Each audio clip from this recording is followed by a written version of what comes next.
Mi nombre es Juan Carlos Torres Ramírez y curso la carrera de Ingeniería Eléctrica. A continuación le presento la actividad número 6 de Circuito Eléctrico 2. La inductancia mutua es un concepto fundamental en la teoría de circuitos eléctricos y la ingeniería electromagnética. Se refiere a la capacidad de un conductor para inducir una corriente en otro conductor cercano sin contacto físico entre ellos a través de un fenómeno conocido como acoplamiento magnético. Para comprender la inductancia mutua, primero debemos explorar la ley de Faraday de la inducción electromagnética. Esta ley establece que un cambio en el flujo magnético a través de un circuito cerrado inducirá una fuerza electromotriz en ese circuito. Matemáticamente se expresa como E es igual al diferencial de sigma sobre el diferencial del tiempo, donde E es la fuerza electromotriz y sigma es el flujo magnético y T es el tiempo. Por el solenoide en la izquierda circula una corriente eléctrica alterna que produce un campo magnético cambiante. Este campo provoca una inducción electromagnética en una corriente eléctrica en el bucle del alambre de la derecha. Debe ser corriente alterna para que pueda haber el cambio de polaridad. Del resto no se puede hacer con otro tipo de tensión, sino tiene que ser corriente alterna. Un transformador funciona según el principio de inducción electromagnética que establece que un conductor portador de corriente produce un campo magnético a su alrededor y viceversa. Un transformador consta de dos conjuntos de cables. El de la bobina primaria y el de la bobina secundaria. Los devanados primario y secundario se enrollan junto con el núcleo del circuito de hierro magnético, pero estas bobinas no están en contacto entre sí. El núcleo está hecho de un material magnético blando formado por laminaciones unidas entre sí para ayudar a reducir la pérdida del núcleo. Y la pérdida del núcleo es la pérdida de energía dentro del núcleo causada por un flujo magnético alterno. Un campo magnético inestable acaba destruyendo el funcionamiento del material del núcleo.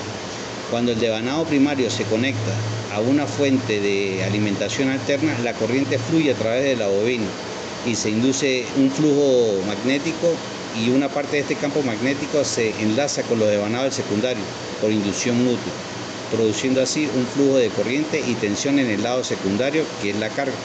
La tensión producida en el lado de la carga es proporcional al número de vueltas de devanado secundario en relación con el primero. La transformación de la tensión de la corriente va dada por unas fórmulas que ya lo voy a mostrar acá, y si acá podemos ver, acá está la corriente de entrada. Esto me dice los cambios que está realizando los polos. Este sería el devanado primario, devanado secundario. Aquí está la carga y este es mi núcleo por donde fluye la energía electromagnética.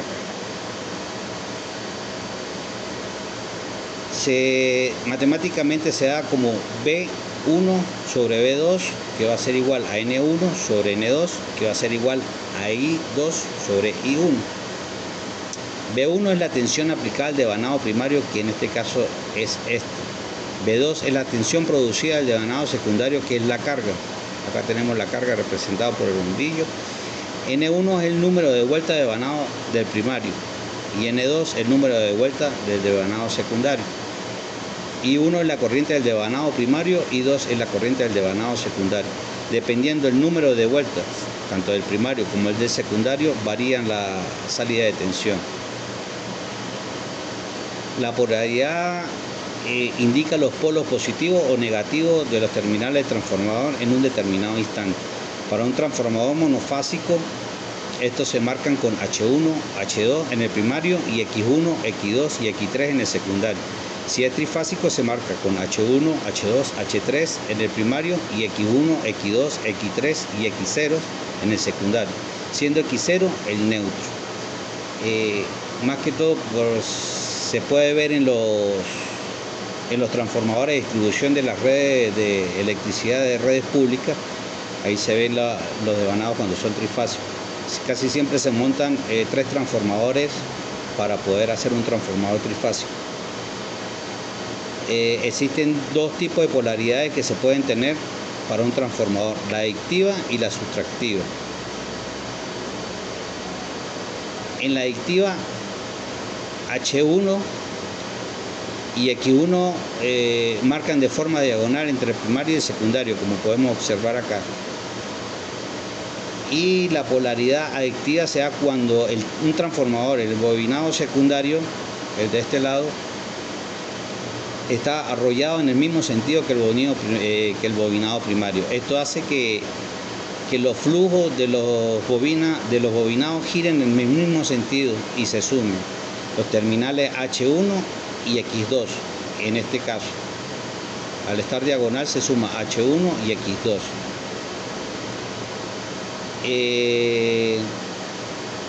En la subtractiva, H1 y X1 marcan de forma adyacente la polaridad. Aquí podemos ver H1 y X1 a su lado.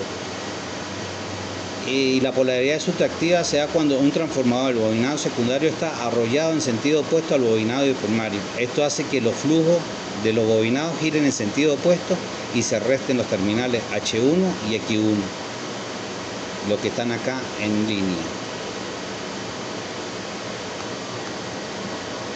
¿Cómo determinar la polaridad? Esto es en caso de que algunos equipos pues no traen sus respectivas marcas y por eso se hace de este modo.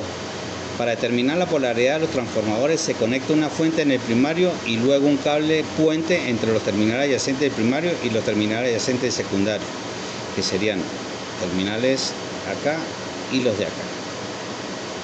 Mientras que los terminales adyacentes restantes se conectan a un voltímetro y se considera la polaridad adictiva si el voltaje registrado es mayor que la fuente y el subtractivo si es menor. En este caso estamos ingresando con 120 voltios alternos y mi salida es de 97 medido con el multímetro. En este caso estamos entrando con 120 y mi salida es de 143. Este es adictivo porque está sumando y este es subtractivo porque está restando. Se considera un transformador ideal en el que no hay pérdida de ningún tipo. En la práctica no es realizable, pero es útil para comprender el funcionamiento de los transformadores reales.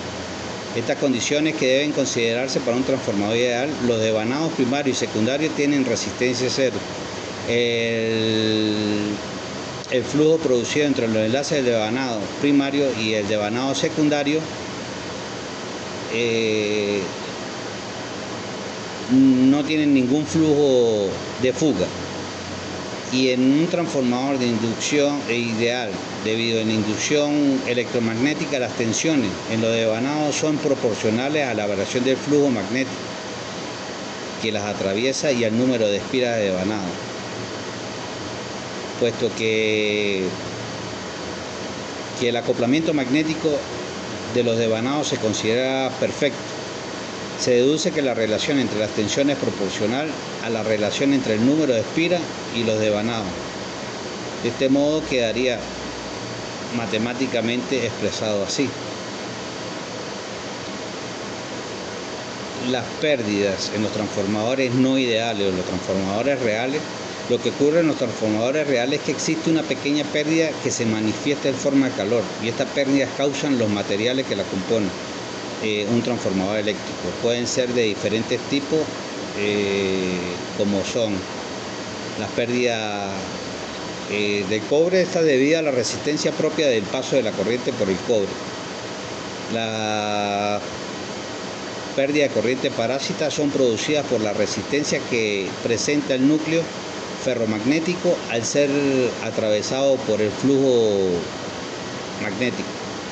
Las pérdidas por histeris son provocadas por la diferencia en el recorrido de las líneas de campo magnético cuando circulan en diferentes sentidos cada medio ciclo, y las pérdidas causadas por flujo de dispersión en el primario y en el secundario. Estos flujos provocan una autoinductancia en las bobinas primarias y las secundarias.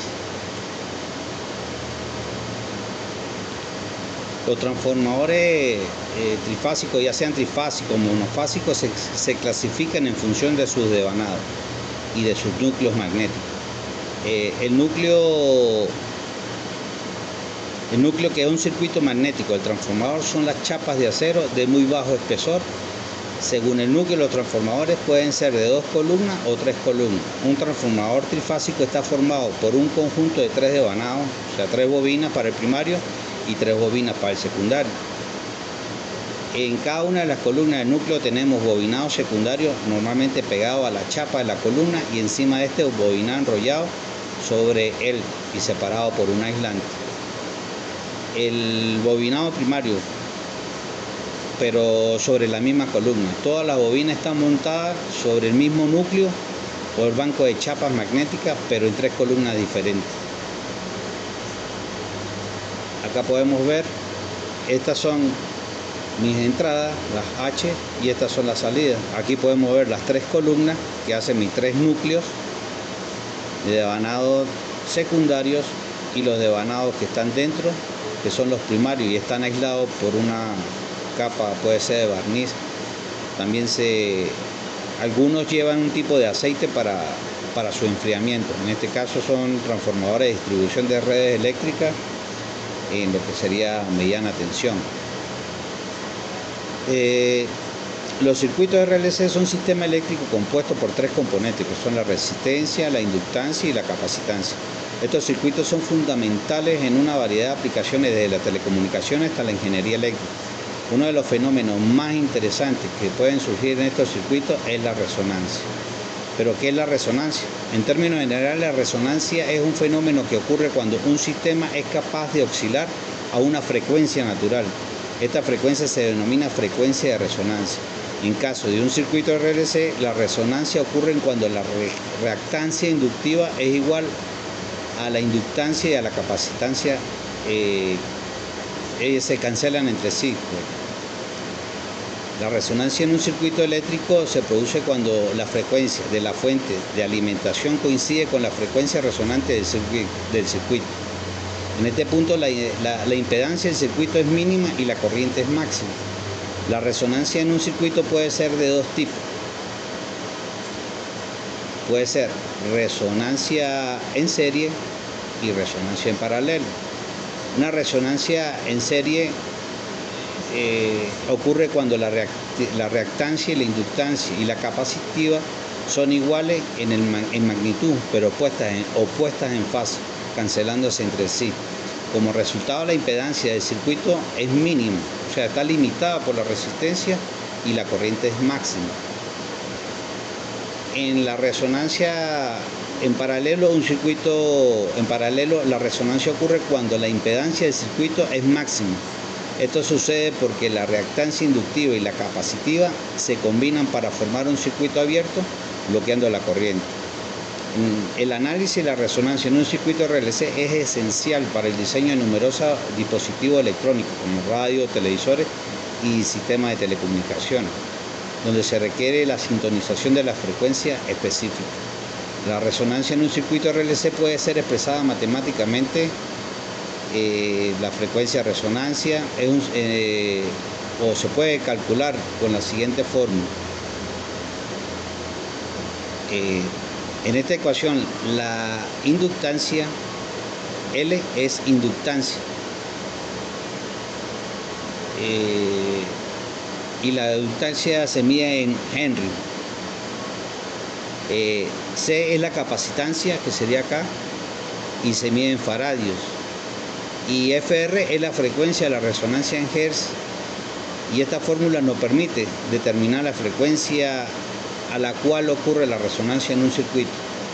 La resonancia en un circuito RLC es un fenómeno fundamental en la ingeniería eléctrica y electrónica. Proporciona la base para el diseño de la operación de variedades de dispositivos y sistemas, desde radios hasta redes de telecomunicaciones.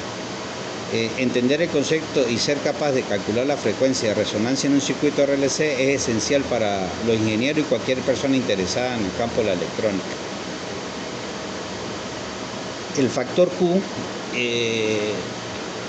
conocido también como factor de calidad resonante, es un parámetro que describe la resonancia y ancho de banda de un oscilador o un resonador. Es ampliamente utilizado en campos como la electrónica, la electricidad y el electromagnetismo. La definición del factor Q. El factor Q es una medida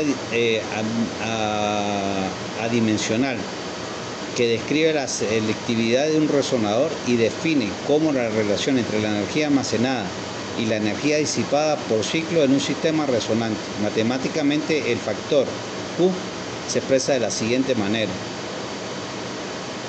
donde la energía almacenada es la energía total retenida en el sistema y la energía disipada es la energía que el sistema pierde por defecto resistivo, reactivo. En el circuito LC, inductor capacitor, esta relación puede deducirse también en términos de la frecuencia de resonancia y del ancho de banda. En el caso específico de un circuito resonante RLC, resistor, inductor, capacitor, el factor Q se puede expresar a través de los componentes del circuito y su frecuencia de resonancia. La ecuación de resonancia estándar para el factor Q es donde FR es la frecuencia de resonancia y alfa F es el ancho de banda del resonador. Es decir, que el rango de frecuencia donde la respuesta es igual a la respuesta máxima dividida por 2 menos la raíz cuadrada. También puede expresar cuando los valores de los componentes del circuito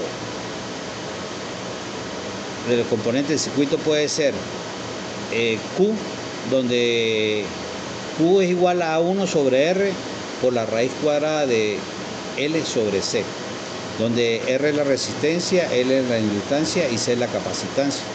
El factor Q es un concepto esencial en el estudio de la resonancia del sistema físico y eléctrico, aunque su cálculo puede parecer complejo. Una vez entendido, proporciona una herramienta poderosa para analizar, diseñar y una amplia gama de dispositivos y sistemas. Su capacidad para escribir cuánto es selectiva una resonancia lo hace invaluable en los campos que van desde la acústica hasta la radioastronomía, y seguirá siendo una piedra angular en la ciencia y la ingeniería de los materiales. En el mundo de la electrónica y la ingeniería eléctrica, los circuitos RLC son elementos fundamentales y se utilizan en una magnitud de aplicaciones de denominación RLC. La denominación RLC viene dada por las iniciales de los 3 componentes clave de este, que son la resistencia, la inductancia y la capacitancia. Los circuitos RLC pueden clasificarse en 3 tipos, principales, serie, paralelo y mixto. Los en serie, como podemos ver en la figura, están conectados secuencialmente de tal manera que la corriente que le pasa por ellos es la misma que en cualquier punto del circuito y se caracteriza por tener una resistencia y una inductancia y una capacitancia en una única ruta de corriente. Para el RLC en paralelo, un circuito de RLC en paralelo, los componentes están conectados en paralelo, lo que significa que todos los componentes comparten el mismo potencial eléctrico. Esto significa que el voltaje a través de cada uno de los componentes es el mismo independientemente de la corriente que pase a través de cada uno de ellos. Como podemos ver, están al mismo punto y acá están al mismo punto. Y finalmente los circuitos mixtos. Estos circuitos es una mezcla tanto de circuito en serie como el circuito paralelo. Y todo da como resultado, un circuito puede tener diferentes corrientes fluyendo a través de diferentes partes del circuito, mientras mantienen el mismo voltaje a través de todos los componentes conectados en paralelo. Estos 3 tipos de circuitos tienen sus propias características y aplicaciones únicas en la electrónica y la ingeniería eléctrica, ya que pueden utilizarse para filtrar señales, crear osciladores y en diversas otras aplicaciones. El análisis característica de los circuitos RLC, la principal característica que define un circuito RLC, independientemente si es en serie, paralelo o es mixto, es el comportamiento resonante. La resonancia en estos circuitos se produce cuando la reactancia, la inductancia es igual a la reactancia capacitiva, lo que resulta en un circuito que puede almacenar y liberar energía en un ciclo oscilatorio. Bueno, no me queda más nada que darles las gracias y aunar un poco más a los transformadores. Hay diferentes tipos de transformadores, de carcasas, en línea. Cuando hablamos de los transformadores trifásicos, Como les comenté, son 3 bobinas para primario, 3 bobinas para el secundario, y son compactos, son muy cómodos, son los que se usan por lo menos en un banco mountain. Se usa este tipo de transformador por la versatilidad y la comodidad de instalación que tiene. Mientras que los monofásicos hay que instalar 3, y de acuerdo a la instalación hay que hacer una configuración, sea estrella, delta, delta estrella, estrella estrella, y debido a todas esas configuraciones pues tenemos lo que sería la energía de salida. Bueno, sin no más, me queda agradecerle